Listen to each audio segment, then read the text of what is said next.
Lo vamos a saludar a ver si nos escucha en Rosario al doctor Gustavo Raful. Doctor Gustavo, buenas noches, ¿cómo andas? ¿Qué tal, Horacio? ¿Cómo te va? Saludalo, ¿Qué José. tal, Gustavo? El Colo Tibal te saluda, ¿cómo te va?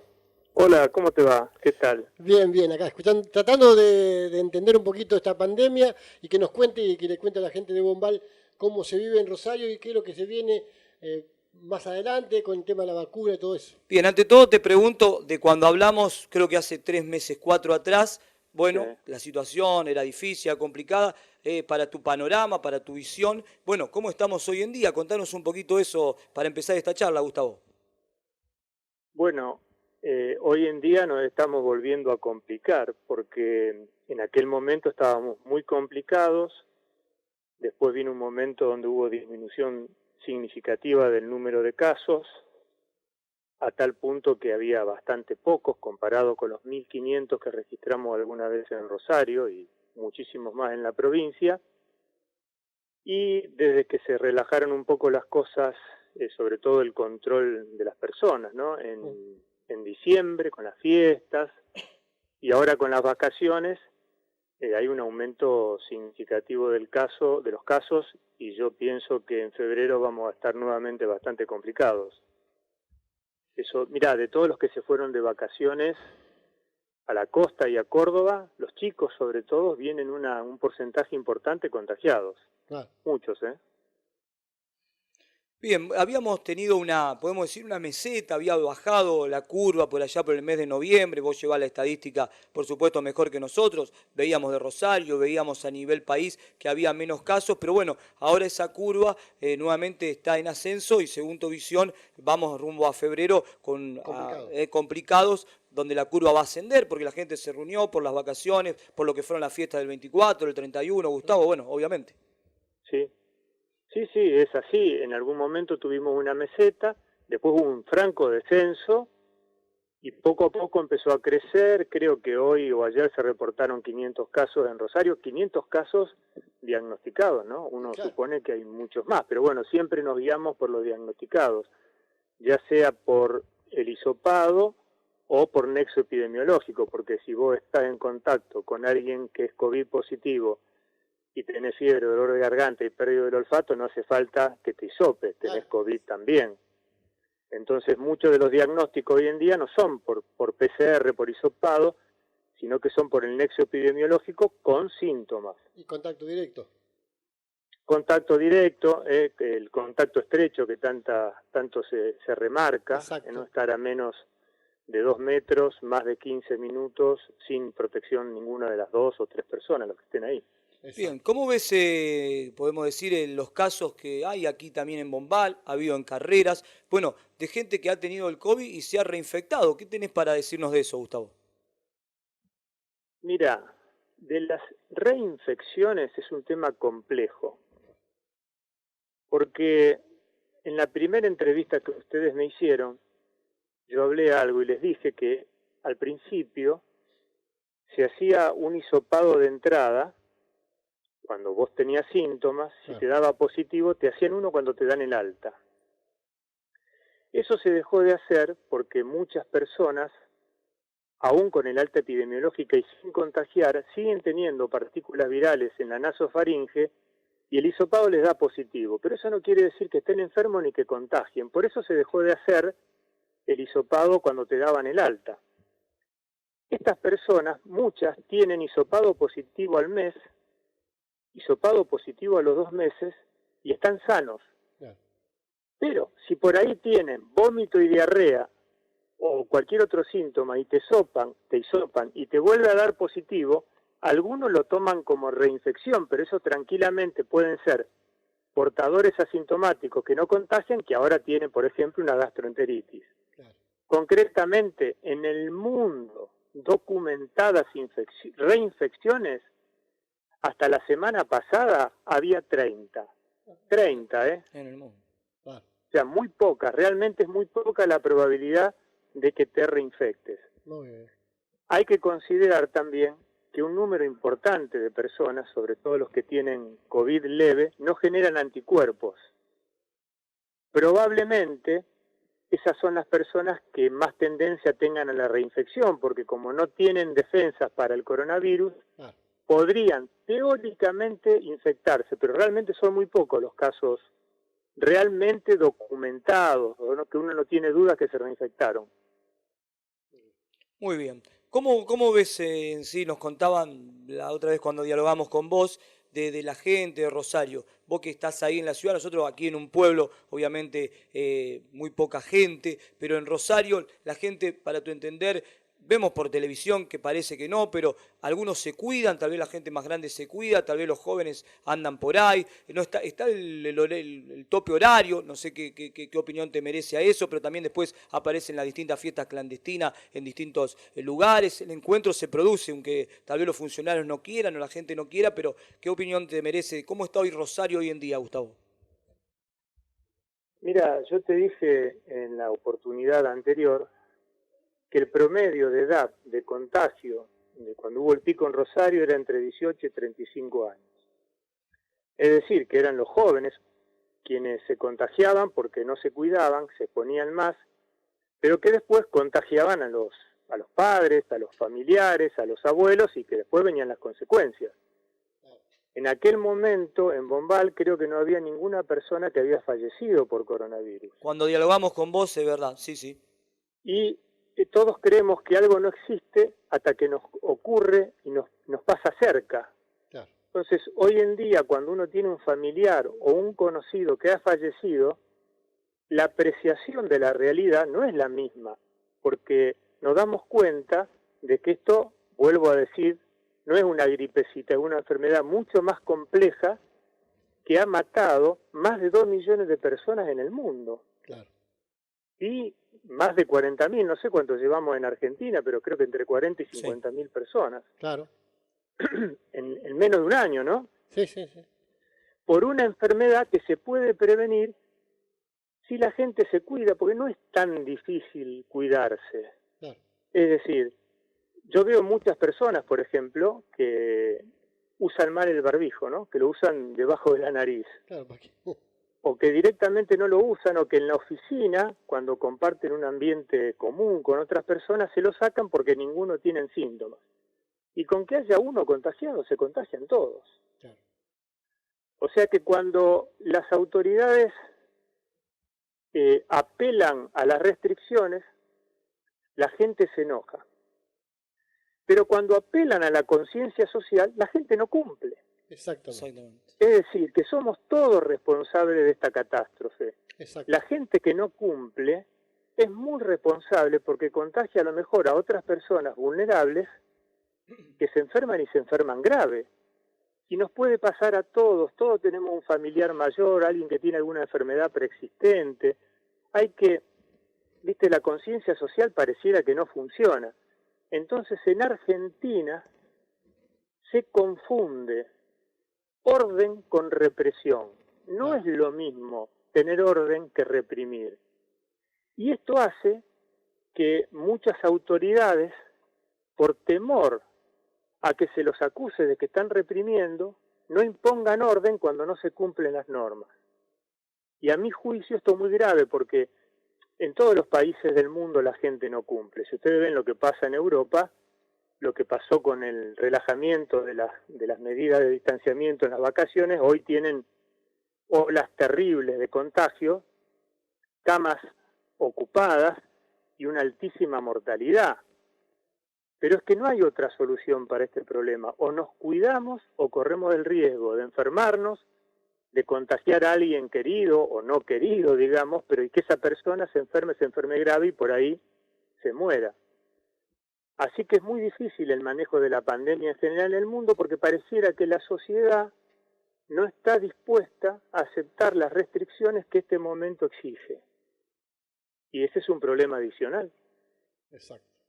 Bien, Gustavo, tenemos una pregunta de la gente, de un oyente. También te la íbamos a hacer nosotros, pero bueno, porque se habla mucho de esto. Tal vez la gente no lo dice a voz abierta, pero tal vez algún amigo, algún compañero dice, sí, yo la tomo, yo me aplico esto. La opinión sobre el uso de la ivermectina. ¿Qué tenés? Ivermectina, perdón. ¿Qué tenés para decirnos de esto? ¿Sirve, no Bueno, sirve? mira, yo recibo casi todos los días actualizaciones sobre los tratamientos de coronavirus. La última que recibí fue el viernes. Y hasta el momento no hay ninguna evidencia científica en trabajos bien hechos con un número suficiente de pacientes que demuestre que sirva. Es decir, hoy por hoy podemos decir que no está autorizado el uso médico científico de la ivermectina, porque además es potencialmente tóxica. Tampoco se sabe las dosis necesarias. En aquella oportunidad creo que dije que se había demostrado que en altas dosis in vitro, es decir, en un cultivo del virus, no en un organismo humano, sino en una placa de cultivo, la ivermectina impedía la replicación viral. De ahí en más, un montón de personas, muchos médicos, inclusive una persona, un médico en Buenos Aires salió a decir, y le dieron prensa y televisión, que le había dado ivermectina a 700 trabajadores de la salud y que ninguno se había contagiado. Eso es muy poco serio, no fue presentado en ninguna sociedad científica, no lo pudieron demostrar. Y hoy por hoy, mira, yo tengo me contaron esto, no sé si es cierto, pero me lo contaron, que algunos veterinarios diluyen la ivermectina que le dan a los caballos y se lo dan a la gente. Calculan el peso, no sé qué dosis le dan y se la dan. Claro. Y hace poco también hablaba con un paciente que me decía que la estaba tomando y le pregunté quién te la dio. Y lo que me dijo que se lo habían aconsejado a la señora, a la mujer, que a su vez se lo había aconsejado una amiga que a su vez no sé dónde lo había escuchado. Esto es muy peligroso porque si en el medio de esta catástrofe cada uno hace lo que quiere, los resultados pueden ser muy malos. Yo no digo que la ivermectina no sirve. Digo que todavía no está demostrado y que es potencialmente tóxica. Entonces, cuando haya un estudio convincente, yo voy a decir la ivermectina sirve y la voy a recetar. Exacto. Pero hasta la fecha no hay nada que lo demuestre. Queda muy claro. Viste que es muy difícil que uno pueda resistir un archivo. Yo recuerdo, por ejemplo, que la vez anterior ustedes me preguntaron si el plasma de convaleciente servía, ¿se acuerdan? Sí, correcto. Y les conté que se había publicado hacía 2 o 3 días un estudio del Hospital Italiano de Buenos Aires, que fue el primero en el mundo que se publicó bien hecho, donde demostraron que no servía. Porque lo aplicaban a partir del 7º día. Pero después hubo un estudio posterior, también hecho por un argentino, un científico del CONICET, que se llama Pollack, que fue publicado la semana pasada en una revista que se llama The New England Journal of Medicine, donde ellos demuestran que si lo aplican en el día 3, el plasma de convaleciente disminuye la progresión a una enfermedad grave en el 60% de los casos. La cuestión aquí es a quién se lo aplicamos en el día 3, porque en el día 3 están todos bien. Y no hay plasma para aplicarle a todo el mundo. Las personas se complican a partir del día 7º, no a partir del día 3. Entonces lo que se está proponiendo es que se seleccione a las personas que presumimos le va a ir peor para que cuando tienen diagnóstico de enfermedad por coronavirus, al día 3 se le aplique plasma de convaleciente o suero equino hiperinmune, que eso fue otro invento argentino, ¿no? Que también demostró ser efectivo. Así que hoy tenemos algunas herramientas más. El tema es el momento oportuno de la aplicación del tratamiento, porque no hay para todos. Entonces uno debe seleccionar muy bien la persona de riesgo para ver a quién se lo administra precozmente. Bien, ahí va la pregunta de un oyente del suero equino, del tratamiento, pero bueno, casi ya nos ha contestado. Un invento argentino, vos decías, Gustavo. Sí. Sí, esto es un proyecto argentino, sí. Bien, vamos a hablar especialmente de la vacuna, que mucha gente pregunta, y acá vos sabés cómo son los pueblos, bueno, también los barrios en las ciudades. Si viene la vacuna, yo me la voy a aplicar, yo no me la aplico ni loco, te dice otro. La vacuna rusa no sirve, la otra es mejor. ¿Qué tenés vos para contarnos, para decirle a la gente de Bombal? Mira, primero quiero hacer una reflexión. En el año 2009 yo viví la epidemia de gripe A. Hay estadísticas en el mundo que dicen que se murieron 500.000 personas por gripe A. En 10 meses estuvo hecha la vacuna contra la gripe A. Y en el 2010, un año después, 1.000 millones de personas se la aplicaron en el mundo. No preguntaron si era rusa, china, norteamericana, británica. Fueron y se la pusieron y se terminó la epidemia de gripe A. Con esto de la vacuna, también que me preguntaron en la oportunidad previa, yo les dije que hasta el momento había estudios en fase 1 y fase 2 que demostraban que las vacunas eran efectivas, pero que tenía dudas acerca de la seguridad. El estudio en fase 1 generalmente incluye hasta 80 pacientes, 100 pacientes, en fase 2, 1.000 pacientes, y en fase 3, que son todos los que se hicieron ahora de la vacuna disponible, son entre 30 y 40.000 pacientes. Hasta ahora, lo que han demostrado todas las vacunas es que son eficaces y seguras. Todas. Yo puedo hacer un detalle minucioso del mecanismo de acción de cada una de las vacunas que existen y están disponibles en el mundo.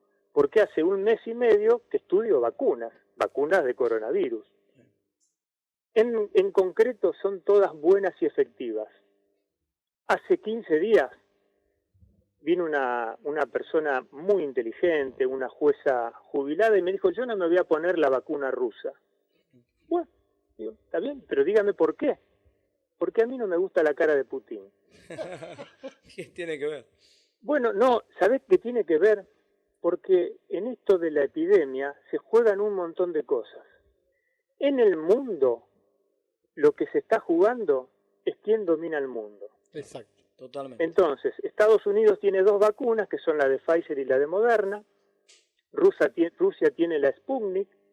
Gran Bretaña tiene la de Oxford. Y después y China tiene las suyas. Y en Argentina, lo que se juega es quién tiene el manejo político. Claro. Entonces, cuando el gobierno, te aclaro que yo no participo activamente en ningún partido político, pero cuando el gobierno trae una vacuna que es buena, ¿qué dicen los opositores? Que no hay evidencia, que no sirven, que hay negociado. Entonces generan, junto con los medios de comunicación, desconfianza en la gente. Y pasa lo que vos decís, yo no me la pongo ni loco, la rusa no me la pongo, la china tampoco. Pero mira, las vacunas chinas, los chinos fueron los primeros que hicieron, o uno de los primeros que hicieron la vacuna. ¿Qué hicieron? Vacunas con virus muerto. La vacuna que los abuelos se ponen contra la gripe está hecha con virus muerto. La vacuna de la hepatitis A está hecha con virus muerto. O sea que hay experiencia, y un montón de otras vacunas virales están hechas con virus muerto. Tienen 80%, 85% de efectividad y son seguras. Son vacunas viejas desde el punto de vista de la metodología de preparación. Las vacunas con virus tienen un problema para el que las hace, porque como manipulan material biológico, si se les escapa el virus en el laboratorio es un desastre, pero un problema para el que la hace, no para el que se la pone. La vacuna rusa y la de Oxford, la de AstraZeneca y la Sputnik, también no son nuevas. Es decir, Rusia, el Instituto Gamaleya, ya hizo 2 vacunas con esta tecnología. La del coronavirus que dio el MERS, el síndrome de Medio Oriente, en el 2011, y la del ébola, que lo hizo en el 2014. O sea que utilizan lo que se llama un vector viral, que es un virus muerto, que se llama adenovirus, la de Oxford es de chimpancé, la rusa tiene 2 humanos, y a ese virus muerto que te ponen a vos en tu cuerpo, le inyectan un código genético de una proteína del coronavirus. Tu organismo lo desconoce y genera anticuerpos. Es perfecta la plataforma por la cual la hacen, los resultados son espectaculares y son vacunas seguras. Acá en Argentina creo que se colocaron algo así como 200.000 dosis de la Sputnik, la primera dosis, porque son 2. Sí, sí. Frecuentemente tiene efectos indeseables. ¿Cuáles son? Fiebre, dolor de cabeza, dolores musculares, a algunos le da un poco de náuseas. Aparecen entre las 6 y las 8 horas de colocada la vacuna y desaparecen a las 24. Lo mismo que da cualquier vacuna. Igual, las vacunas son así. La vacuna que fabrican en Estados Unidos la de Pfizer y la de Moderna, que utilizan una tecnología que nunca se usó previamente. O sea, que estas dos vacunas son absolutamente nuevas, no hay ninguna experiencia previa. También son seguras y eficaces. Tienen un solo inconveniente, que tiene que conservarla a menos 80 grados. Claro. Si ustedes ven, busquen las estadísticas y busquen las noticias, en Estados Unidos no hay muchas personas que se vacunaron porque es muy difícil distribuirla. Estaba leyendo ayer que en Miami se le terminaron las vacunas porque van gente de otros estados, inclusive gente de otros países, a vacunarse con la vacuna de Pfizer, porque creen que es mejor, y no es mejor, es buena como las otras. Y entonces no me acuerdo si se llama el gobernador o el alcalde de Miami, dijo, primero vamos a vacunar a la gente de Miami, Claro. y después vemos qué hacemos con los otros. Pero ya ellos se quedaron sin vacuna, o sea que un problema serio en las vacunas es la fabricación y la distribución. De esta vacuna en especial la distribución es muy difícil porque hay que ponerla en freezer de menos 80 grados y hay muy pocos freezer de menos 80 grados. También le había dicho en la entrevista anterior que el mundo, si aplicara toda la tecnología que tiene, podría producir en aquel momento 2.000 millones de dosis de vacunas. ¿Cuántos habitantes hay en el mundo? 7.500. Claro. 2.000 millones de dosis en un año. O sea que el problema de la fabricación es muy complejo, no hay capacidad para fabricar tantas vacunas como se necesitan. Así que ese es un problema serio que no lo tenemos los argentinos, lo tienen todos. Bien, queda muy claro. Entonces, para la gente hay que vacunarse, es la recomendación, como decías vos, sea rusa, sea estadounidense o sea China, hay que en sí vacunarse. Teníamos una pregunta por ahí de esta nueva cepa que Sí. vive el viejo continente, que viene muy fuerte, llegará aquí a la Argentina, dicen los que más saben. ¿Qué tenés vos estás viendo, me imagino, diariamente lo que está pasando, especialmente en Europa? Ya ¿Qué llegó a la opinión te Argentina. merece? Ya llegó a la Argentina. Ya llegó, sí. Todos los virus mutan, todos, absolutamente todos. Las mutaciones que se han descrito hasta el momento, tanto la inglesa, la de Río de Janeiro, hay mutaciones en todos lados, lo que hacen que el virus aparentemente sea más transmisible, sea más fácil de contagiar, que ya es fácil, ¿no? Pero lo que se vio hasta ahora es que las enfermedades no son más agresivas y que tampoco afectarían la eficacia de las vacunas. Así que hay que tener cuidado porque sería mucho más contagioso, pero si logramos vacunarnos seguramente va a ser efectivo y las nuevas cepas mutadas no dan una enfermedad más grave. Es bastante parecida a lo que está dando ahora. Sí, Gustavo, la gente le da lugar a que vaya ganando espacio este COVID-19. Te quiero decir que hay muchísima gente que está por Facebook y por tele mirando el programa y te mandan muchísimos saludos y agradeciéndote estas palabras. Bueno, yo les agradezco el reconocimiento y además quiero que sepan que siempre estoy a disposición para colaborar en lo que pueda. No, eso es más que importante y más que seguro. ¿Qué nivel de ocupación de camas de terapia intensiva tenemos en Rosario? Cuando habíamos hablado con vos esa vez, creo que estábamos en un 90 y algo por ciento. 97%, hoy es muy bajo. El nivel de ocupación de cama de terapia intensiva en general es bajo.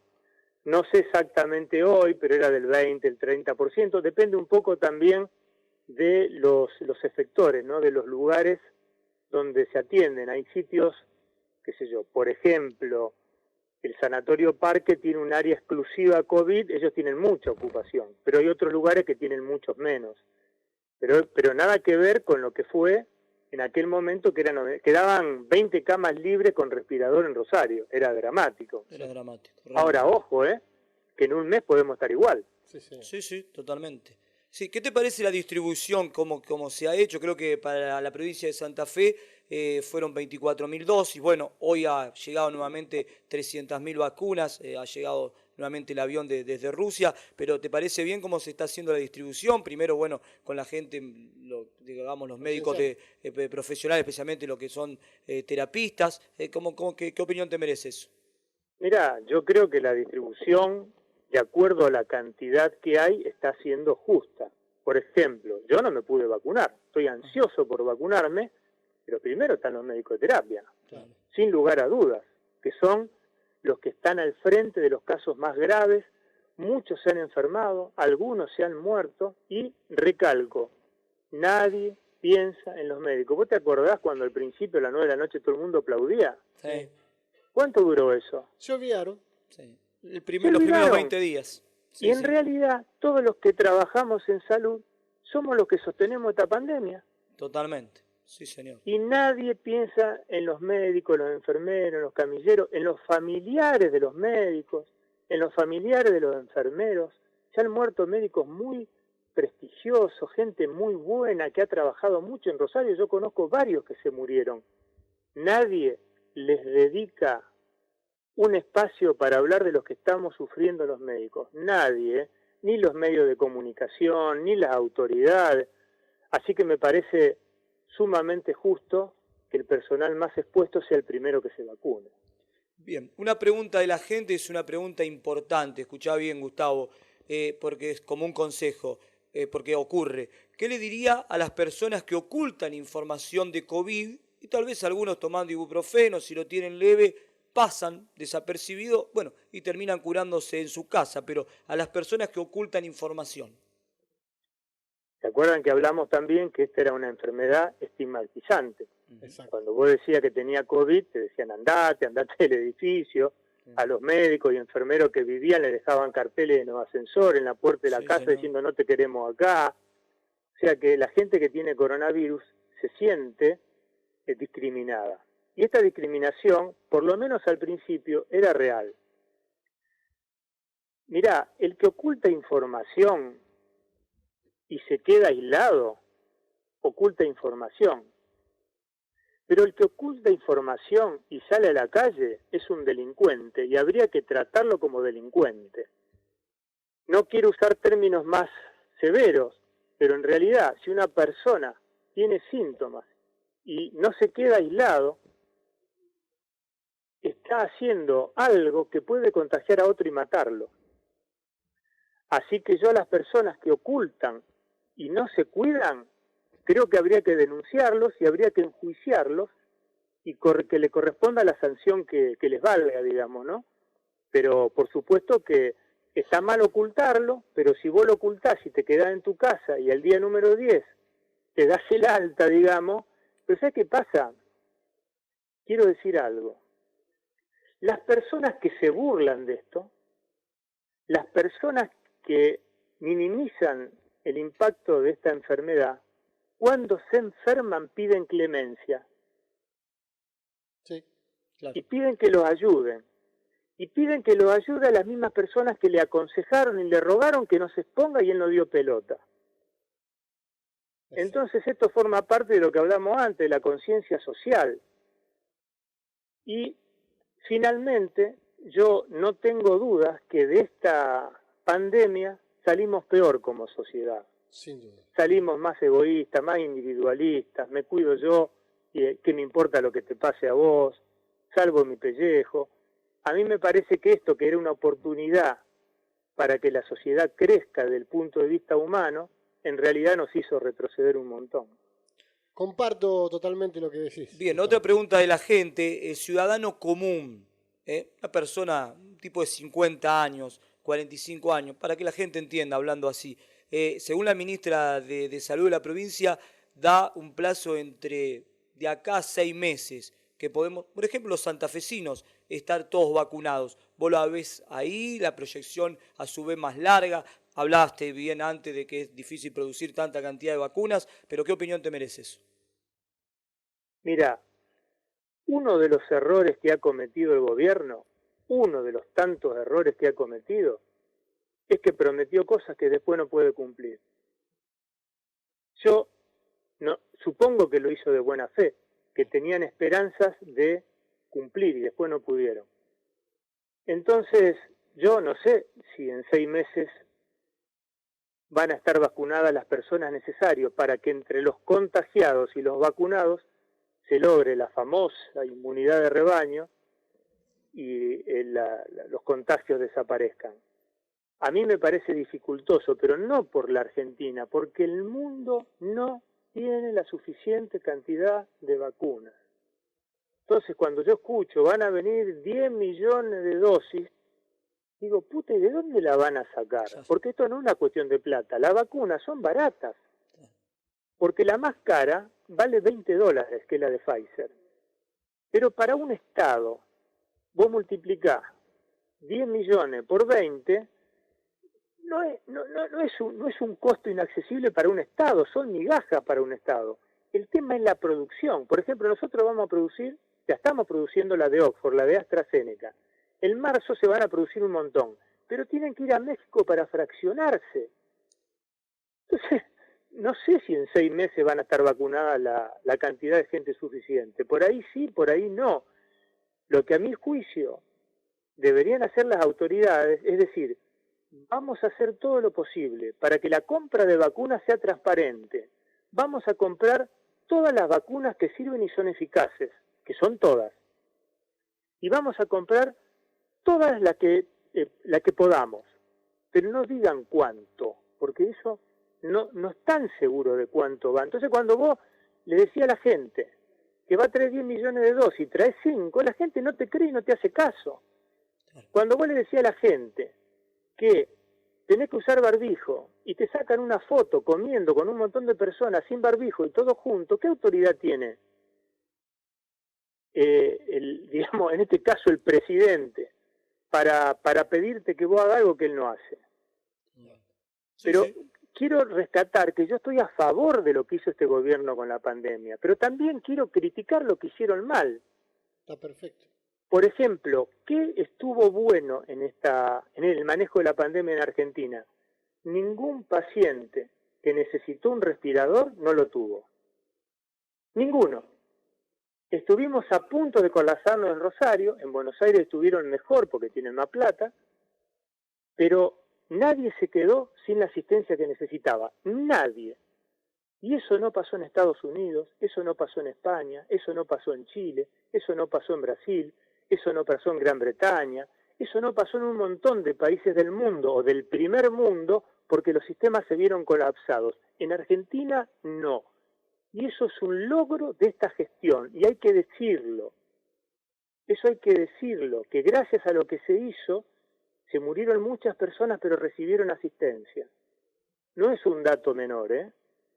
Totalmente. Entonces, para tu entender, vos lo dijiste en la anterior entrevista, que muchos la critican, la cuarentena tempranera sirvió para preparar el sistema de salud, porque obviamente, como vos lo decías en la anterior entrevista, no había tantos hospitales preparados, no había camas, no había respiradores, todo eso sirvió para que cuando llegó la ola fuerte, podemos decir, por el mes de julio, junio, bueno, agosto, estuvo más preparado el país, estuvieron más preparados los centros asistenciales, Gustavo.